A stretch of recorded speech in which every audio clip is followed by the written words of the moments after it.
I formattatori del PDL sbarcano in Veneto e domenica mattina lo faranno qui, in questo capannone dismesso nelle campagne di Mareno di Piave, per lanciare il loro movimento di rinnovamento interno al centrodestra. Un capannone dismesso dove una volta c'era il lavoro e la crisi che oggi c'è ha portato quel capannone ad essere abbandonato e quindi noi vogliamo ripartire da lì, dal lavoro che è un'emergenza. Sono giovani amministratori provenienti da tutte le parti d'Italia, guidati dal sindaco di Pavia Alessandro Cattaneo. La risposta alla crisi di credibilità del partito, sostengono, deve passare attraverso l'impegno e le capacità delle nuove leve. Evidente il parallelo con i rottamatori renziani della sponda PD ed anche in questo caso lo strumento invocato per portare una ventata di novità in seno al PDL è quello delle primarie.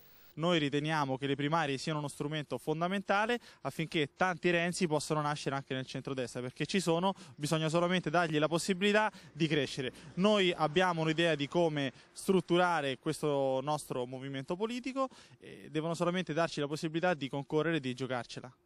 Il meeting di domenica a Mareno, per il quale sono previste circa 1 migliaio di persone, è per il momento la prima ed unica tappa dei formattatori a nord-est.